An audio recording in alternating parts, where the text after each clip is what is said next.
Greetings, ladies and gentlemen, and welcome once again to the Velikovsky channel, where we examine the ancient world and its mysteries from the perspective of the ideas of Immanuel Velikovsky.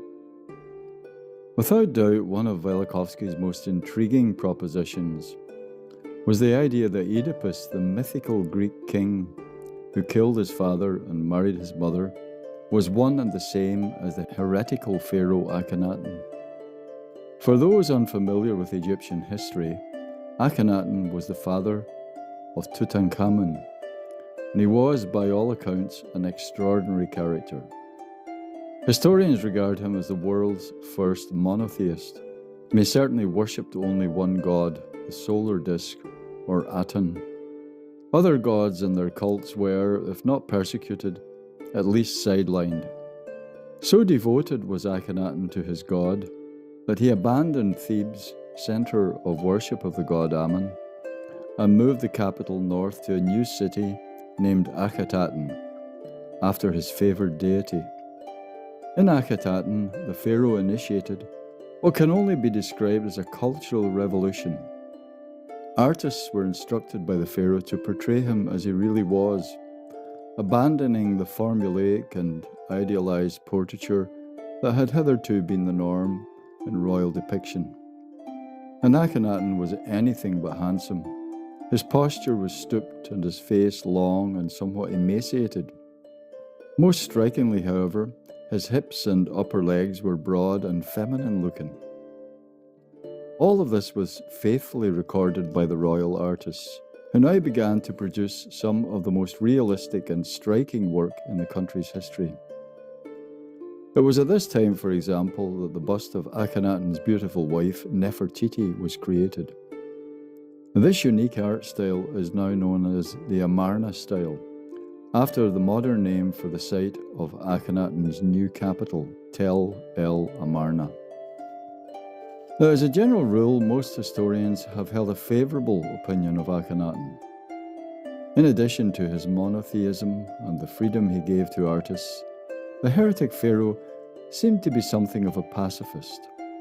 Unlike other monarchs, he was never portrayed as a warrior, and indeed he seems to have had no interest at all in military affairs. Yet praise for the heretic king has not been universal. Many Egyptologists condemned his neglect of foreign affairs and his apparent indifference to the pleadings of his vassals in Syria, who vainly sought his help. Worst of all, however, some scholars detected hints of sexual deviancy on the part of the pharaoh. One bas-relief shows him seated naked upon the throne alongside another figure, a woman who is also naked and who also wears a pharaoh's crown. The identity of this woman is unclear, but it would appear that, in violation of all precedent and tradition, Akhenaten had made her his co-regent. In fact, so strange was the character and behaviour of Akhenaten that Karl Abraham, a student and close associate of Sigmund Freud, claimed to discern a pronounced Oedipus complex in the pharaoh. Although Abraham could find no direct proof that Akhenaten had made his mother a sexual partner, the psychiatrist regarded the pharaoh's complete rejection of everything his father Amenhotep III had represented as definitive proof of something more serious than normal teenage rebellion. It was perhaps only a short step from detecting an Oedipus complex in Akhenaten to actually identifying him as the original Oedipus. That step was taken in the early 1940s by Immanuel Velikovsky, who, noting the peculiarly Egyptian elements in the allegedly Greek hero, realized that the whole story must have originated in Egypt. In particular, Velikovsky was struck by the prominence in the legend of the Sphinx, and by the fact that the action took place in a city called Thebes. The Sphinx, Velikovsky noted, was an Egyptian and not a Greek mythical beast. Whilst there existed two cities named Thebes in the ancient world, one in Greece and another and much greater city in Egypt. Could it be, thought Velikovsky, that the Greeks had mistakenly transferred the action of the story from the Egyptian city to the Greek one. That this was the case was suggested even by the Greeks themselves, who told that the fearsome Sphinx, which haunted the hills outside the Greek city of Thebes, had flown there from Ethiopia, which at that time meant Nubia or Upper Egypt. And the capital of Upper Egypt was, of course, Thebes. From that starting point, Velikovsky explored the story of Akhenaten and his life in depth, and soon discerned precise and uncanny parallels with that of Oedipus, including a number of very real clues that, just like Oedipus, Akhenaten had actually married his mother. In the remainder of the present video, I'll go through the life story of Akhenaten and hope to demonstrate that in his story we may find the origin and inspiration for the legend of Oedipus. Now, according to the Greek legend, Oedipus was exiled at birth and raised at the court of a foreign king. And it so happens that there is some evidence that Akhenaten spent most, if not all, of his childhood abroad. He is rarely mentioned in the inscriptions of his father Amenhotep III until he ascends the throne. Velikovsky suggested that Akhenaten may have been raised at the court of the king of Mitanni, and the Mitanni, or people of Mita, can be identified with the Persian-speaking Medes. If this is the case, it would go part of the way to explaining Akhenaten's monotheism and his worship of a fire god. For this was the epoch of Zoroaster or Zarathustra, who taught that Ahura Mazda, a god of fire represented by a solar disk, was the one and only god. Very shortly after ascending the throne, Akhenaten changed his name from Amenhotep and launched his religious revolution. This involved defacing the name of his father's tutelary deity, Ammon.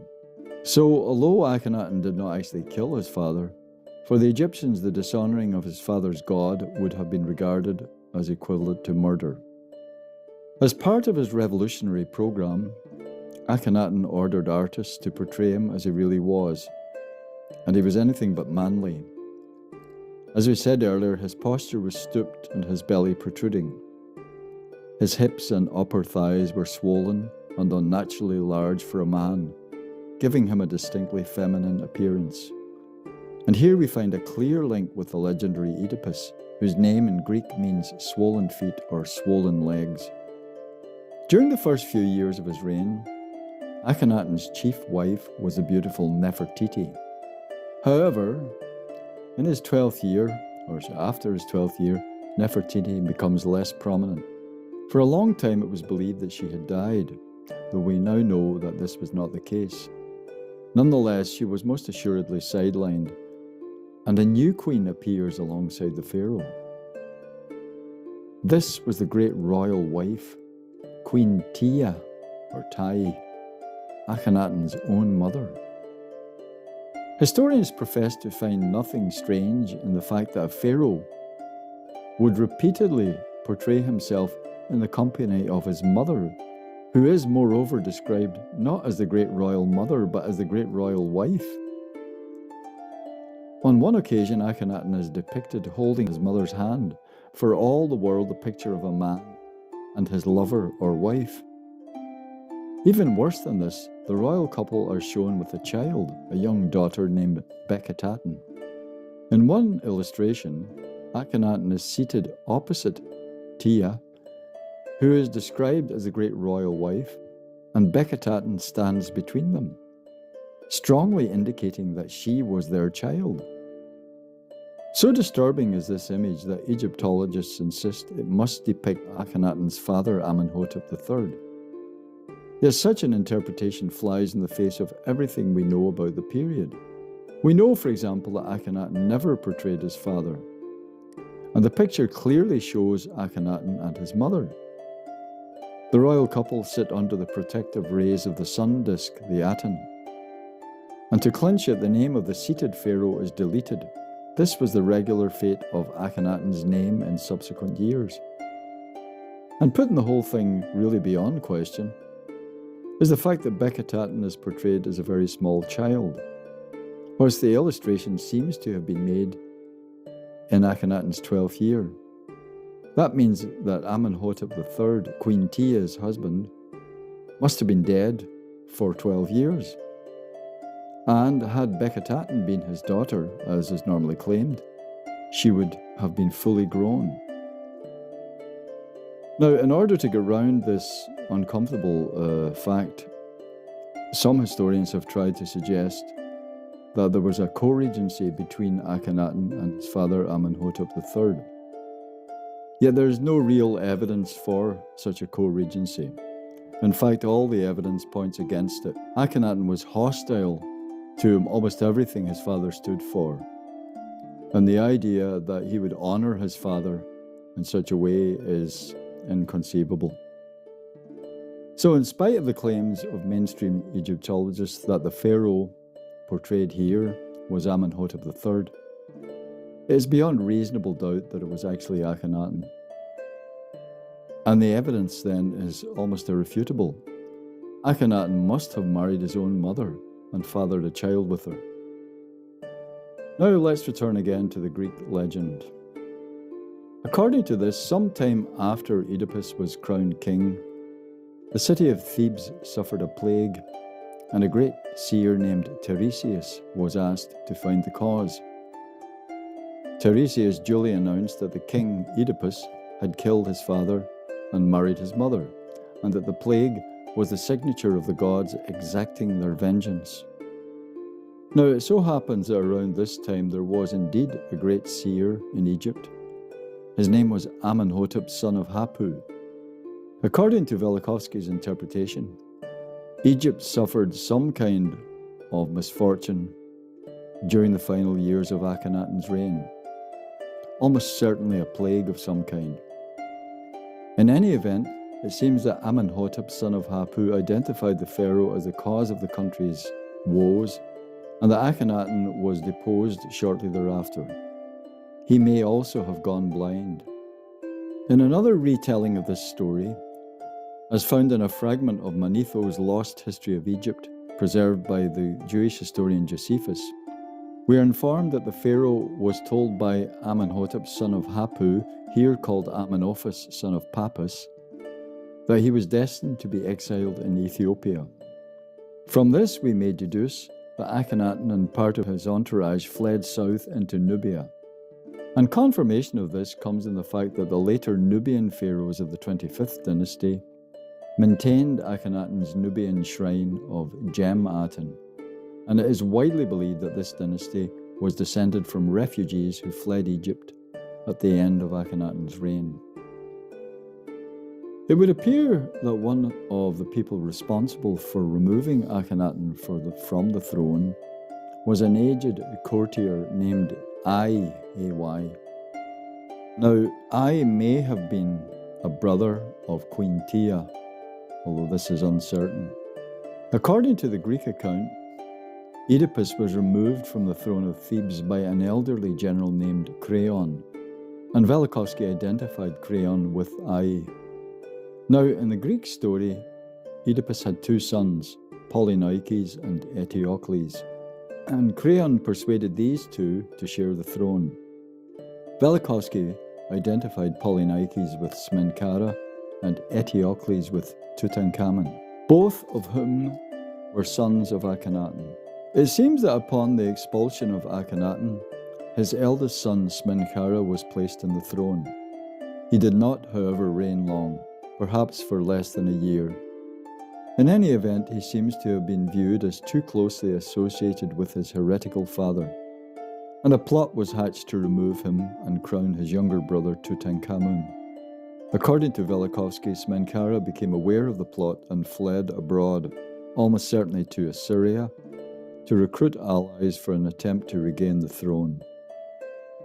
And this interpretation of events is supported by Manetho's account, who has a character named Osarsif, clearly Smenkhara, flee to Asia in search of allies. In the Greek version of the story, Polynices, that is Smenkhara, returns to Thebes with an army gathered from several states. This invading force is defeated outside of Thebes, though Eteocles and Polynices are both killed.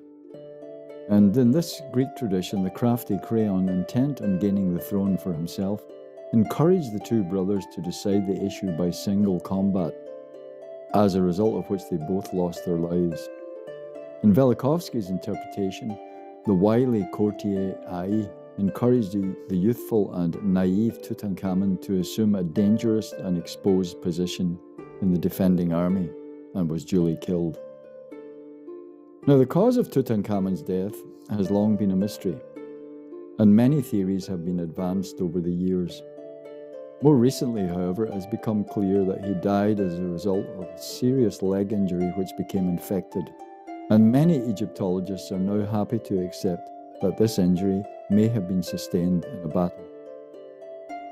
Certainly, there are many references to war and foreign invasion in the records of Horemheb, who assumed the throne just 4 years after Tutankhamun's death. Furthermore, Tutankhamun's tomb was full of military equipment, and several artifacts portray the young pharaoh in battle against foreign enemies. The aftermath, according to Velikovsky, was that Ai, who now ascended the throne, accorded Tutankhamun a splendid funeral, fit for a hero who had died defending his country. Smenkhara, on the other hand, was denied burial and his body left in the desert to be devoured by scavengers. For the Egyptians, this was literally a fate worse than death, since no one could enter the blessed domain of Osiris without the prescribed funerary rituals. Horrified by this, Smenkhara's youthful bride Akhenaten, the Antigone of Greek legend, buried her husband in secret. Informed of this, the new pharaoh Ai flew into a rage and ordered that the girl be buried alive in the Valley of the Kings. According to Velikovsky, archaeologists may even have uncovered the rock-cut chamber in which the unfortunate girl was held. In time, following protests from Amenhotep the Seer and the population at large, Ai ordered the girl to be released. When the soldiers arrived to carry out the order, however, they found her already dead. Ai also now permitted Smenkhara a rudimentary burial, and this too was found by excavators in Tomb KV, Valley of the Kings 55. Within 4 years of these events, Ai himself was deposed, and a general named Horemheb, not of royal blood, ascended the throne. So ended the 18th dynasty. Although Velikovsky's interpretation of these events and of the Oedipus legend has not yet been fully officially accepted in academic circles, it is becoming more popular all the time, and seems to be the only theory that fits the facts as uncovered by archaeology. If you like this video, please hit the like button and subscribe to my channel. Many thanks.